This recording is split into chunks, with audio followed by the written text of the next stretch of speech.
হ্যাঁ, মাইলস্টোন স্কুলের ওই বাচ্চাদের মা বাবা প্রতিদিন স্কুলের গেট পর্যন্ত বাচ্চা দিয়ে যায়। প্রতিদিন স্কুলের গেট থেকেই বাচ্চাদেরকে নিয়ে যায়। কেন? রাস্তায় যেন অ্যাক্সিডেন্ট না হয়, এই জন্য অভিভাবক স্কুলের গেটে দিয়ে গেছে, এখান থেকেই আবার নিয়ে যায় যেন রাস্তায় কোনো অ্যাক্সিডেন্ট না হয়। দিলের মধ্যে মা বাবার এটা, স্কুলের গেট পর্যন্ত যদি ভিতরে ঢুকায় দিতে পারি তা ভিতরে নিরাপদ, আবার এখান থেকে নিয়ে যাব যাতে রাস্তায় কোনো বিপদ না হয়।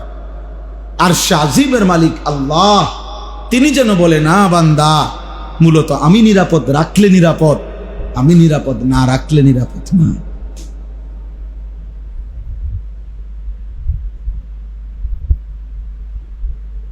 আমি নিরাপদ রাখলে রাস্তাও নিরাপদ, আমি নিরাপদ না রাখলে ঘরেও নিরাপদ। কি ভাই, আমি এই মাত্র এখন এই মাহফিলের দিকে আসার সময় এখন মাত্র মাইলস্টোন স্কুলের একজন শিক্ষকের সাথে কথা বলছি। এই এখন কথা বলতে বলতে আমাদের খুব কাছের একজন মানুষ আছে, এক সময় আমাদের এই বাংলাদেশে একজন বড় বুজুর্গ, সারা দেশ ঘুরে ঘুরে বয়ান করতেন।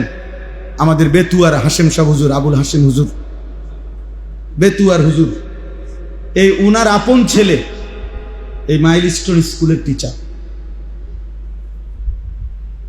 আমাদের সমবয়সী সাথী সফিউল্লাহ হাশিমি,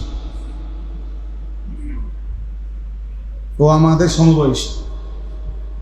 এই এখনো কথা বলছি যে দোস্ত কি অবস্থা ভাইয়া আপনাদের এই শেষ হালাত, মানে প্রতিষ্ঠানের বাচ্চাদের, তারপরে সব মিলাইয়া শুনলাম আর কি, তার থেকে খোঁজ নিলাম কি অবস্থা।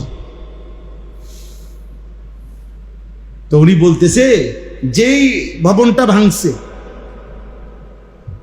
মাত্র দোতলা বিল্ডিং, তাহলে এমন কিছুও না যে বিমানটা উঠতে গিয়ে বাড়ি খাইছে, নামতে গিয়ে বাড়ি খাইছে, উঁচা ভবন কিচ্ছু না, এটা দোতলা এবং দোতলা টিন শেড, মানে যেটা ভাঙছে যেটা বিধ্বস্ত হয়েছে টিন শেড।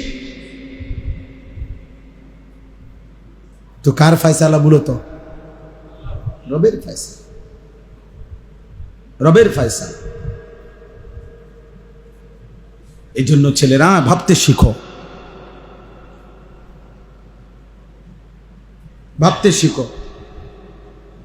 সবগুলো বাচ্চা ধনির দুলাল, বাংলাদেশের শীর্ষ হাতে গোনা নাম করা যদি 10টা শিক্ষা প্রতিষ্ঠান হয় এর মধ্যে এটা একটা, প্রথম সারির স্কুল। এক একজনের চুলের পেখম দেখলে মনে হয় যেন হ্যাঁ তার কোনো আল্লাহ খোদা নাই, স্বয়ং সম্পূর্ণ। এক একজনের চলাফেরার ঢংঢুং দেখলে মনে হয় তারে ধরুন না কেউ নাই। পোলাফানের তাফালিং দেখলে, পোলাফানের চলাফেরার কথাবার্তার স্টাইল দেখলে মনে হয় অহংকার, আমার শরীর ভালো, সুস্থ সবল, আমার আব্বার টাকা আছে, আমার যখন মন চায় আমি আব্বুর থেকে টাকা নেই, যখন মন চায় আমি মোবাইল টিপতেছি, আব্বু কিছু বলে না, আম্মু কিছু বলে না, সারা রাত মোবাইলে নারী দেখে, ছবি দেখে, যখন যা মন চায় তাই করে, মন চাইলে খায়, মন চাইলে না খায়। বাহ বাবা, মনে করছে পৃথিবীর কেউ যেহেতু কিছু বলে না এভাবেই জীবন চলবে। না রে দোস্ত, সুখের জীবনও শেষ হয়, দুঃখের জীবনও শেষ হয়, সেজদার রাতও ভোর হয়, নেশার রাতও ভোর হয়। মদখোরও রাত ভোর হয়ে যায়, সেজদাওয়ালার রাতও কি হয়ে যায়? ভোর হয় না? তাহাজ্জুদ নামাজ যে পড়ে তারও ভোর হয়ে যায়। মদের আড্ডায়, জুয়ার আড্ডায় যে রাত কাটায়, নারীর আড্ডায়, জিনার আড্ডায়, ওই হাইওয়ানেরও ভোর হয়ে যায়। কারো দুনিয়ায় থেমে থাকে না, কারো না। এজন্য হাসিও ফুরায় যাবে, কান্নাও শেষ হয়ে যাবে।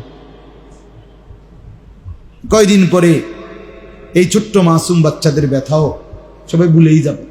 ব্যস্ততার এই দুনিয়ায় কতক্ষণ মনে রাখবে? কে কারে মনে রাখবে? অতএব এই যে আল্লাহ নবী সাল্লাল্লাহু আলাইহি সাল্লাম বললেন এমনভাবে বন্দিগি করো যেন আল্লাহকে দেখছো অথবা আল্লাহ তোমাকে দেখছে, এটাই তাসাউফ, এটাই ইসলাহ। এটা তৈরি করতে হয়, মানে এটা শুধু একটা ওয়াজ শুনলে হয় না, দীর্ঘদিন মেহনত করতে হয়।